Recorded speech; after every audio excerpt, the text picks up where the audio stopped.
تو عبداللہ صاحب کچھ آپ کے والد صاحب کے والے سے بھی پوچھنا چاہیں گے، کیونکہ اگر دیکھا جائے تو افغان وار کے جو اصل ہیرو تھے وہ جنرل حمید گل صاحب سے.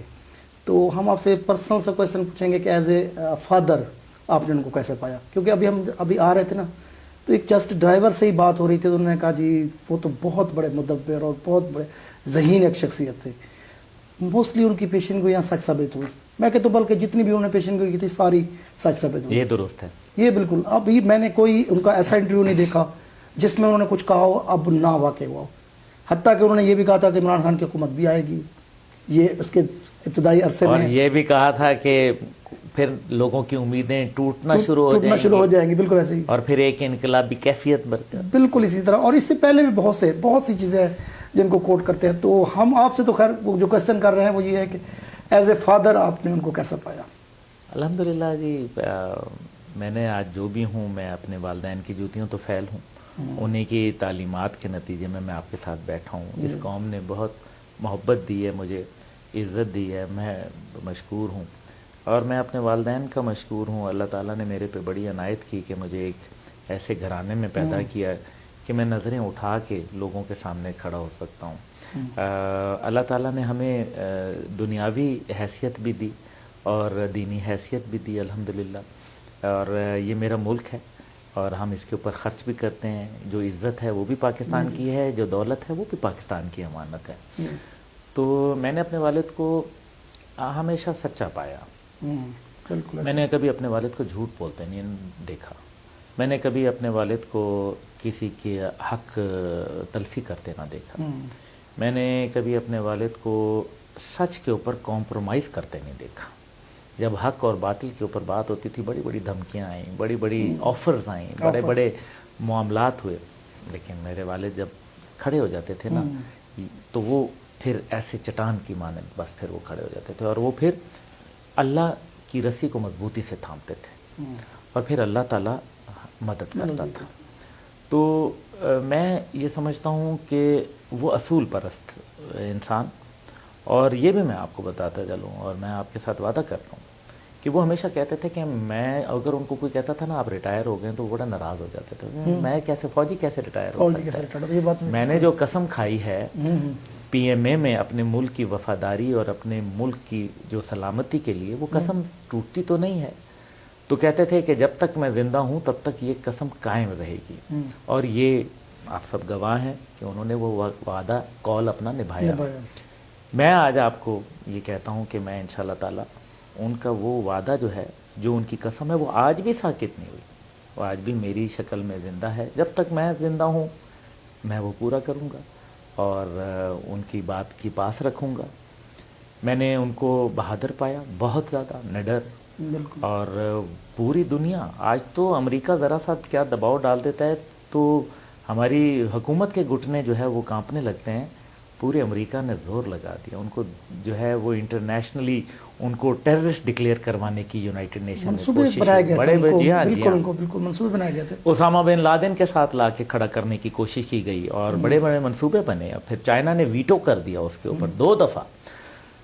تو میں سمجھتا ہوں کہ انہوں نے اللہ پہ بھروسہ کیا اور اللہ تعالیٰ نے اپنے بندے کو نا امید نہیں کیا اور مایوس نہیں کیا.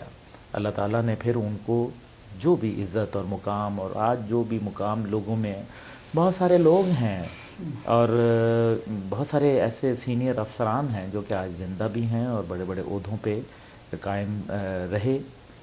لیکن آج وہ زندہ تو ہیں لیکن ان کا نام نہیں ہے. اور میرے والد الحمدللہ جو ہے وہ آج زندہ ہیں، قوم کے دلوں میں زندہ ہیں، قوم کی ذہنوں کے اندر جو ہے وہ ان کی باتوں کے نقوش جو ہے موجود ہے. اور ان کی جو تڑپ اور خواہش، جو پاکستان کے ساتھ بے پناہ محبت، اللہ اور اس کے رسول کے لیے جو محبت میں نے اپنے والد کی دیکھی. میں بڑے بڑے علماء کرام سے ملا، میں بڑے بڑے ایسے مجاہدین سے ملا، لیکن جو عزم اور حوصلہ میں نے اپنے والد کی آنکھ میں دیکھا میں نے نہیں دیکھا. بالکل صحیح کہہ رہے ہیں. یقین کا ایک اور ہی کوئی معیار تھا جو خدا تعالیٰ پہ یقین کرتے تھے اور پھر بھرپور ہی کرتے تھے. تو یہ ہے بات. باقی تو بہت ساری باتیں ہیں شفیق تھے، وفادار آدمی، اپنی اہلیہ سے وفا کی. میری والدہ 33 سال کینسر کے عارضہ میں مبتلا رہی ہیں، اللہ ان کی غریق رحمت فرمائے. 19 اکتوبر 2019 کو ان کا انتقال ہوا، میرے ہاتھوں میں چلی گئیں. اور انسان بڑا بے بس ہے، لیکن انہوں نے وفاداری کی. میرے والد ان کو ہر جگہ ساتھ گھسیٹ کے آہستہ، وہ کہتی تھیں میں بیمار ہوں، کہتے تھے نہیں تم چلو، اور ان کو لے کے جاتے تھے، ساتھ لے کے جاتے تھے. ان کے آپریشن ہوئے، سب کچھ ہوا، بہت تکالیف گزاری انہوں نے. میرے والد صاحب ساتھ کھڑے رہے، وہ اپنے بچوں کے ساتھ، اپنے ملک کے ساتھ، اپنے مشن کے ساتھ، اپنے اللہ اور اس کے رسول کے ساتھ بڑے وفادار تھے، بہت زیادہ. اور جو آدمی اپنے بیوی بچوں کے ساتھ وفادار ہو وہ اپنے کاز کے ساتھ بھی وفادار ہوتا ہے. تو میں سمجھتا ہوں کہ بہت انہوں نے قربانیاں اس لحاظ سے دیں، اور بہت کچھ ان کو چیزیں کہی گئیں، لیکن پاکستان کی کبھی بھی انہوں نے جو محبت تھی اس کی خاطر کمپرومائز نہیں کیا. یہی وہ کہتے تھے کہ اگر میں صحیح ہوں تو میں کیوں جھکوں، اگلی سائڈ جھک جائے. صحیح بات بالکل. اور قائد اعظم اور اقبال کے تو خیر وہ مداح تھے ہی، اور بہت اقبال کو اور قائد کی تو ہمیشہ کوٹ کرتے تھے. وہ چاہتے تھے کہ پاکستان کو اسلامی فلاحی خود مختار ریاست بنایا جائے، اور جوانوں کا کردار جو ہے وہ اس کے اندر ابھر کے آئے، نئی نوجوان قیادت جو ہے وہ آئے، اور اس نظام سے جو ہے وہ چھٹکارا حاصل کیا جائے. اور عمران خان صاحب کو بھی جو انہوں نے شروع میں پروموٹ کیا، شروع میں 90s کے اندر، اس کی بنیادی وجہ یہ تھی کہ وہ چاہتے تھے کہ ایک نئی چہرہ جو ہے وہ آئے، اور ایک اس سسٹم کو جس کے اندر اللہ کی حاکمیت اعلیٰ اور قرآن اور سنت کی بالادستی موجود ہے آئین پاکستان میں، اس کو نافذ کیا جائے. لیکن جو ہے وہ پھر عمران صاحب نے اپنا ایک نیا جو ان کا ذہن کے مطابق انہوں نے کردار ادا کیا. بہرحال میں سمجھتا ہوں کہ اب وقت جو ہے وہ کسی نئے پاکستان کا نہیں ہے، بلکہ قائد اعظم کے پاکستان کا ہے. کیونکہ قائد اعظم کے پاکستان کے اندر ہماری جغرافیائی حدود جو تھیں وہ تبدیل نہیں ہوئی تھیں. پہلے 71 میں اور پھر بعد میں 2019 5 اگست کو پاکستان 2 دفعہ جو ہے وہ 2 لخت ہوا، اور نظریاتی حدود جو ہے ان کے اوپر بھی وار کیا جا رہا ہے، اور بہت ساری ہماری جغرافیائی حدود تو نیا نہیں، قائد کا پاکستان میرے خیال میں. اور ساتھ ہی ساتھ یہ ہے کہ وہ پاکستان جس کو خطہ زمین دیا گیا، لیکن آزادی ابھی ہمیں لینی ہے تاکہ ہم اپنے فیصلے اپنے ملک میں کر سکیں. یہ نہ ہو کہ کل کو کوئی ہمیں ملیشیا میں جانے سے روک دے یا کسی اور جگہ پہ اپنا عمل کرنے سے روک دے. یہ ٹھیک نہیں ہے. ہم ایک نیوکلیئر ریاست ہیں، عالم اسلام کی سپر پاور ہے واحد، اور پاکستان کے پاس بہترین وسائل موجود ہیں. پاکستان کے اوپر آپ موسم دیکھیں، آپ پاکستان پہ معدنیات دیکھیں، آپ پاکستان کے پاس ماشاءاللہ پانی کی فراوانی دیکھیں، آپ جو ہے وہ کھیتوں کو، کھلیانوں کو آپ پھلتے پھولتے دیکھیں، فروٹس ہیں. دنیا میں تو 2 موسم ہوتے ہیں ٹوٹل، تو ہمارے پاس تو اللہ تعالیٰ نے اتنا، اور پھر ساؤتھ ایسٹ ایشیا کے ہیومن ریسورسز ہیں، سینٹرل ایشیا کے نیچرل ریسورسز ہیں، گیس اور آئل کے جو ہے ریسورسز ہیں ہمارے اس سائڈ کے اوپر. تو ہم تو بہترین جگہ پہ بیٹھے ہیں. اور پھر چین جیسا ہمارا ایک دوست ہے، سی پیک کا منصوبہ ہے. تو دنیا تو چاہتی ہے کہ پاکستان کو ڈی نیوکلیئرائز کیا جائے، ملٹرائز کیا جائے. ان کو ایک مضبوط اسلامی فوج بھاتی نہیں ہے. پھر اور وہ بھی کلمہ کی بنیاد کے اوپر. فوج بھی ہماری ایمان تقوی جہاد فی سبیل اللہ کا نعرہ رکھتی ہے. تو دنیا یہ چاہتی ہے کہ چین آپ سے دور ہو جائے تاکہ آپ کی اقتصادی جو ترقی ہے اس کے اندر جو ہے رخنہ ڈالا جا سکے. تو میں سمجھتا ہوں کہ وہ خواب جو میرے والد نے دیکھا تھا، ایک عظیم پاکستان کا، ایک ایسے پاکستان کا جو خود مختار پاکستان ہے، ایک ایسا پاکستان جو دنیا کی قیادت کے لیے پیدا ہو. ان کو یقین تھا ایمان کی حد تک کہ پاکستان دنیا کی قیادت کے لیے پیدا ہے، بالکل، اور اس کی جواز تھے ان کے پاس.